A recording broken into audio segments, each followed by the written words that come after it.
Hello friends, টেক্সারিং online চ্যানেলে আপনাদের সকলকে জানাই স্বাগতম। আজকের সবচেয়ে বড় খবর, এখনই উচ্ছেদ নয় তবে নতুন বসলেই গ্রেপ্তার, হকারদের নিয়ে ফের বড় ঘোষণা মমতার। তো এখনই হকার উচ্ছেদ করা হবে না, কারণ হকার উচ্ছেদ করা তার লক্ষ্য নয়। এবার এই কথাই জানিয়ে দিলেন রাজ্যের মুখ্যমন্ত্রী মমতা বন্দ্যোপাধ্যায়। 1 মাস সময় দিলেন তিনি, হকারদেরকেই দিলেন রাস্তা পরিষ্কার করার ভার। তবে নতুন করে কোনো এলাকায় যদি হকার বসে তাহলে তাকে গ্রেপ্তার করা হবে বলে হুঁশিয়ারি দিয়েছেন মুখ্যমন্ত্রী। নেতা বা পুলিশ যে হকার বসাবেন তাকেও গ্রেপ্তার করা হবে বলে জানিয়েছেন মমতা। দিন কয়েক আগে মুখ্যমন্ত্রী মমতা বন্দ্যোপাধ্যায় জমি দখল, হকার সমস্যা, পুরসভার কাজসহ বিভিন্ন বিষয় নিয়ে একটি বৈঠক করেছেন। সেই বৈঠকে বিভিন্ন সমস্যার মধ্যে হকার সমস্যা নিয়ে ক্ষোভ প্রকাশ করেছেন। তারপরই হকার উচ্ছেদ অভিযান শুরু হয় রাজ্যে। হকার উচ্ছেদ করা নিয়ে অনেকের মনে ক্ষোভ সৃষ্টি হওয়ার কারণে ফের উচ্চ পর্যায়ের বৈঠক মমতার। এই দিনের বৈঠকে মুখ্যমন্ত্রী মমতা বন্দ্যোপাধ্যায় স্পষ্ট জানিয়ে দিয়েছেন, কারো চাকরি খাবার অধিকার আমার নেই, কাউকে বেকার করার অধিকার নেই। লক্ষ লক্ষ মানুষ হকারি করে খায়। তার কথাই, নতুন করে হকার বসালে গ্রেপ্তার হতে হবে। রাস্তা দখলের জন্য দায়ী রাজনৈতিক নেতা এবং পুলিশরাই। কাউন্সিলরদের প্রথম থেকেই এটা দেখা উচিত, কিন্তু তারা দেখেও দেখছেন না।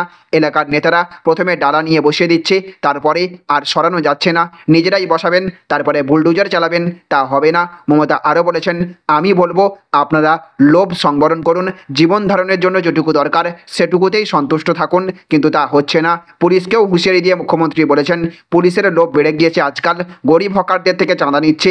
মনে রাখবেন, আমার দল টাকা চায় না, তাই যে পুলিশকে ইন্ধন দিতে দেখা যাবে তাকে সঙ্গে সঙ্গে সরানো হবে, কাউকে ছাড়বো না। এছাড়াও রয়েছে আজকের আরও বেশ কয়েকটি খবর জানবো। তার আগে আপনাদের কাছে করবো একটা ছোট্ট রিকোয়েস্ট, আপনি যদি আমাদের চ্যানেলে নতুন হয়ে থাকেন তাহলে আমাদের চ্যানেলে সাবস্ক্রাইব করার সঙ্গে সঙ্গে পাশের বেল আইকনটিকে বাজিয়ে রাখবেন। আর আপনি যদি এই ভিডিওটি ফেসবুক থেকে দেখে থাকেন তাহলে অবশ্যই পেজটিকে ফলো করবেন এবং এই ভিডিওটিতে এক্ষুনি একটা লাইক করে দেবেন। জনস্বার্থে ভিডিওটিকে প্রচুর পরিমাণে শেয়ার করবেন। তো দেখুন, আজকের আরও একটি বড় খবর, সোমবার থেকেই কার্যকর হচ্ছে নয়া আইন। 5 লাখেরও বেশি আধিকারিককে দেওয়া হলো ট্রেনিং। তো হাতে আর মাত্র কয়েকদিন, আগামী সোমবার অর্থাৎ 1 জুলাই থেকে গোটা দেশে কার্যকর হবে নতুন ভারতীয় ন্যায় সংহিতা, ভারতীয় নাগরিক সুরক্ষা সংহিতা এবং ভারতীয় সাক্ষ্য অধিনিয়ম কার্যকর হবে। আর তার আগে নতুন আইনের বিষয়ে 5 লাখেরও বেশি পুলিশ, ফরেন্সিক এবং বিচার ব্যবস্থার সঙ্গে যুক্ত আধিকারিককে ট্রেনিং দেওয়া হলো, যা খুবই তাৎপর্যপূর্ণ বলেই মনে করা হচ্ছে।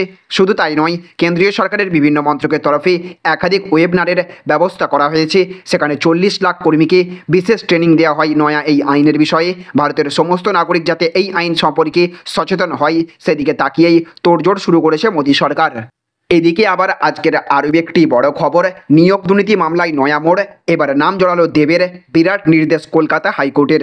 তো নিয়োগ দুর্নীতি নিয়ে দীর্ঘদিন ধরে তোলপাড় রাজ্য রাজনীতি। এবার ঘাটালের তৃণমূল সাংসদ তথা অভিনেতা দেবের বিরুদ্ধে নিয়োগ দুর্নীতিতে যুক্ত থাকার মতো গুরুতর অভিযোগ উঠল। লোকসভা নির্বাচনের আবহে সমাজ মাধ্যমে একটি অডিও ক্লিপ পোস্ট করেছিলেন ঘাটালের বিজেপি প্রার্থী হিরণ চট্টোপাধ্যায়। সেই ক্লিপের সত্যতা যাচাই করা হয়নি, তবে এবার এই নিয়ে বিরাট নির্দেশ দিল কলকাতা হাইকোর্ট। নির্বাচনের আবহে সমাজ মাধ্যমে অডিও ক্লিপ পোস্ট করে হিরণ দাবি করেছিলেন সেখানে টাকার বিনিময়ে চাকরি নিয়েছে, আলোচনা করা হয়েছে। সরাসরি দেব এবং তার আপ্তসহায়কের বিরুদ্ধে অভিযোগ তোলা হয়। ইতিমধ্যেই সেই অডিও সিবিআইয়ের কাছে জমা পড়েছে। এদিকে আবার দেবের বিরুদ্ধে হাইকোর্টে মামলা দায়ের করেছেন বাপ্পাদিত্য ঘোষ নামের এক ব্যক্তি। ঘটনার প্রকৃত সত্য কী তা জানতে চেয়ে সিবিআই তদন্তের দাবি জানিয়েছেন তিনি। এইদিকে হাইকোর্টের বিচারপতি অমৃতা সিনহা নির্দেশ দিয়েছেন, সিবিআইয়ের কাছে যে অভিযোগ এসেছে সেই বিষয়ে তাদের নিজেদের অবস্থান জানাতে হবে। কেন্দ্রীয় এজেন্সি যদি চায় তাহলে বিষয়টি খতিয়ে দেখার পর সংক্ষিপ্ত রিপোর্টও দিতে পারে। এদিন মামলাকারীর আইনজীবী ফিরদাউস শামীম বলেছেন, চাকরির প্রতিশ্রুতি দিয়ে টাকা নেওয়া হলেও পরে চাকরি না দেওয়ার অভিযোগ ওঠে। বাপ্পাদিত্য ঘোষ নামের এক ব্যক্তি আদালতে মামলা করেন। দেব এবং তার আপ্তসহায়ক রামপদ মান্নার একটি ভিডিও ক্লিপও সমাজ মাধ্যমে ছড়িয়ে পড়েছিল। যে অভিযোগ উঠেছে সেই বিষয়ে সিবিআই তদন্তের আর্জি জানিয়ে মামলা করা হয়েছে। তো দেখুন, আজকের আরও একটি বড় খবর, লোকসভার ফল দেখিয়েছে ভারত হিন্দু রাষ্ট্র নয়। কলকাতায় ফিরে বিজেপিকে কটাক্ষ অমর্ত্য সেনের, নিশানায় কংগ্রেসও। তো দীর্ঘদিন পরে কলকাতায় এলেন নোবেল জয়ী অর্থনীতিবিদ অমর্ত্য সেন। কলকাতা আন্তর্জাতিক বিমানবন্দরে তিনি বিজেপি সরকারকে নিশানা করেছেন। তিনি বলেছেন, লোকসভা নির্বাচনের ফল ইঙ্গিত করেছে ভারত হিন্দু রাষ্ট্র নয়। তিনি বলেছেন, রাজনৈতিকভাবে মুক্তমনা হওয়ার প্রয়োজন রয়েছে, কারণ সংবিধান অনুসারে ভারত একটি ধর্মনিরপেক্ষ দেশ। সংবাদ সংস্থা পিটিআইয়ে প্রকাশিত প্রকাশিত খবর অনুযায়ী তিনি ভারতকে হিন্দু রাষ্ট্রে পরিণত করার ধারণাকে উপযুক্ত বলে মনে করেন না। ভারত যে হিন্দু রাষ্ট্র নয় তা শুধুমাত্র নির্বাচনের ফলাফলেই প্রতিফলিত হয়েছে। 90 বছর বয়সী অর্থনীতিবিদ বেশ কয়েকজন নেতাকে বিনা বিচারে কারাগারে পাঠানোর ব্যাপারে অসন্তোষ প্রকাশ করেছেন। তিনি বলেছেন বিনা বিচারে জেলে পাঠানো বন্ধ হওয়া দরকার। তিনি আরও বলেছেন প্রত্যেক নির্বাচনের পরে একটি পরিবর্তনের আশা করে সবাই, কিন্তু বিজেপির নেতৃত্বাধীন কেন্দ্রীয় সরকারের সময় বিনা বিচারে লোকেদের জেলে বন্দী করা এবং ধনী দরিদ্রদের মধ্যে ব্যবধান তৈরি করা অব্যাহত রয়েছে, যা বন্ধ করতে হবে। দেশের নতুন মন্ত্রিসভাকে আগের কপি বলেও কটাক্ষ করেছেন তিনি, কারণ মন্ত্রীদের মন্ত্রক একই রয়েছে, সামান্য বদল হলেও রাজনৈতিকভাবে শক্তিশালীরা এখনও শক্তিশালী বলেছেন তিনি। এদিকে আবার আজকের আরও একটি বড় খবর, রাজনৈতিক নেতাদের বিশ্বাস করার দরকার নেই, মমতার মন্তব্য শুনে বললেন বিচারপতি সিনহা। তো মাস কয়েক আগে রাজভবনের সামনে ধর্নায় বসেছিলেন তৃণমূলের সর্বভারতীয় সাধারণ সম্পাদক অভিষেক বন্দ্যোপাধ্যায়।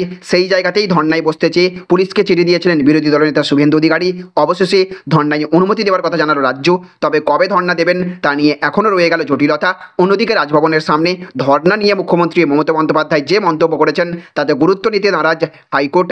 নবান্নে বৈঠকের সময় মমতা বলেছেন অভিষেকরা যখন রাজভবনের সামনে ধর্নায় বসেছিলেন তখন সেখানে 144 ধারা ছিল না। এদিনই শুভেন্দুর মামলা চলাকালীন মুখ্যমন্ত্রীর এই দিনের মন্তব্য বিচারপতি অমৃত সিনহার কাছে উল্লেখ করেন শুভেন্দুর আইনজীবী। তিনি বলেছেন পুলিশ মন্ত্রী কিভাবে এই মন্তব্য করতে পারেন। একথা শুনে বিচারপতি সিনহা বলেছেন রাজনৈতিক নেতাদের বিশ্বাস করার দরকার নেই, আদালতে এজি যা বলেছেন সেটাই বিশ্বাস করুন।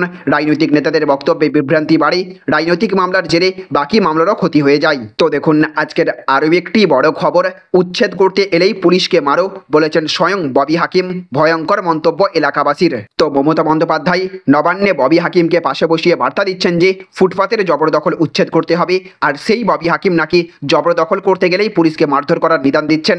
শুনতে আশ্চর্য লাগলেও এটাই সত্যি।